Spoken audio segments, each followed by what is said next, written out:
পরে নিতে তো প্যান্ট শর্ট নিবা, তুমি এমনি ডাইরেক্ট নিতে পারবা। 2022 যে বিশ্বকাপ আমরা যে আই উইটনেস ছিলাম, সেই প্রথম মানে আমাদের 2022 সালে যে বিশ্বকাপটির আমাদের আর্জেন্টিনার সূচনা করেছিল সৌদি আরবের সাথে, আমরা কিছুটা মর্মাহত ছিলাম। তা আমরা হয়তোবা যারা আর্জেন্টিনার সমর্থক আছি তারা প্রথমেই যে ডিসঅ্যাপয়েন্টেড হয়েছিলাম যে আমরা শুরু করেছিলাম, কিন্তু আমাদের শুরুটা হয়েছে প্রথমে একটা হারের মধ্য দিয়ে। কিন্তু সেই হারটাকে আমরা মানে পুঞ্জীভূত করে আমরা শক্তি সঞ্চয় করেছি, আমাদের সমর্থকদের শক্তি সঞ্চয় করেছি।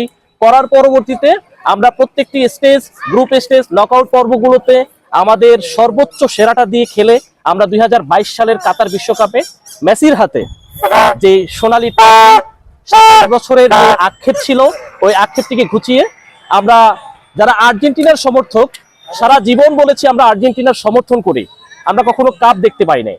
সেই কাপটিকে আমরা 2022 সালে স্বচক্ষে মেসির হাতে দেখতে পেয়েছি। আমাদের যে আশা ছিল সেটি পূরণ হয়েছে এবং আমরা সেই ফলশ্রুতিতে ওই ধারাবাহিকতায় গত 18টি ম্যাচ আর্জেন্টিনা এখন পর্যন্ত ডিফেন্ডিং চ্যাম্পিয়ন হিসেবে এই 2026 বিশ্বকাপে প্রতিদ্বন্দ্বিতা করার জন্য এসেছে এবং সেটা ডিফেন্ডিং চ্যাম্পিয়ন হিসেবে, বিশ্ব চ্যাম্পিয়ন হিসেবে। এবছর 48টি দেশের সমন্বয়ে যে বিশ্বকাপটি অনুষ্ঠিত হতে যাচ্ছে, সেখানে প্রত্যেকটি ম্যাচই আমরা দেখতে পাচ্ছি যে গতকালকের ম্যাচ ছিল, তার আগের দিনের ম্যাচ এবং 11 জুলাই থেকে 12 জুলাই থেকে যে ম্যাচগুলো হয়েছে প্রত্যেকটি ম্যাচই খুব প্রতিযোগিতা সম্পন্ন ছিল। আমাদের যে আর্জেন্টিনার প্রথম ম্যাচ আলজেরিয়ার সাথে 17 জুন সকাল 7টায় অনুষ্ঠিত হবে। আমরা আশাবাদী ওই প্রথম ম্যাচটিতে আর্জেন্টিনা আমাদের সমর্থকদের এবং সারা বিশ্বের যত সমর্থক আছে প্রত্যেক সমর্থকদের যে আশা এবং আকাঙ্ক্ষা মেসির হাতে দ্বিতীয় বিশ্বকাপ আমরা দ্বিতীয়বার অর্থাৎ পুনরাবৃত্তি দেখতে পাবো, ওই আশাবাদ নিয়ে যে আমরা এখন পর্যন্ত আশাবাদী এবং সেই ফলশ্রুতিতে আমরা প্রথম ম্যাচ দিয়ে জয় শুরু করে আমরা শেষ পর্যন্ত টিকে থাকবো। এবং শুধু তাই নয়, আমাদের যেই বর্তমান টিম আছে, এই টিম আমাদের যে স্পিরিট, প্রত্যেকের ভিতরে যে কম্বিনেশন, সবগুলোই খুব ভালো। আমরা বিশ্বাসী আমরা এবারও মেসির হাতেই আর্জেন্টিনার পরবর্তী বিশ্বকাপ দেখতে পাবো এবং সবাইকে হারিয়ে আমরা দ্বিতীয়বারের মতো আর্জেন্টিনার সোনালী ট্রফি হাতে উঁচিয়ে ধরবো ইনশাল্লাহ।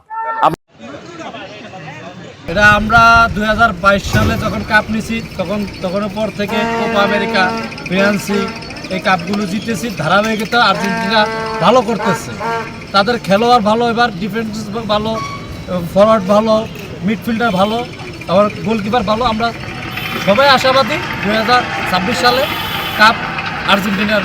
বর্তমান প্রজন্ম কত পার্সেন্ট লোক আর্জেন্টিনা করে, কি মনে হয় আপনার? 70% মানুষ। কেন করে এটা?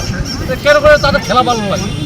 যেমন আমাদের ম্যারাডোনা ছিল, আমাদের এখন এই প্রজন্মের মেসি ভালো করতেছে, আরও অনেক ভালো খেলোয়াড় বেরোচ্ছে, Nico Paz, Alvarez, Lautaro Martinez, এদের মতো উদীয়মান খেলোয়াড়রা ভালো করতেছে।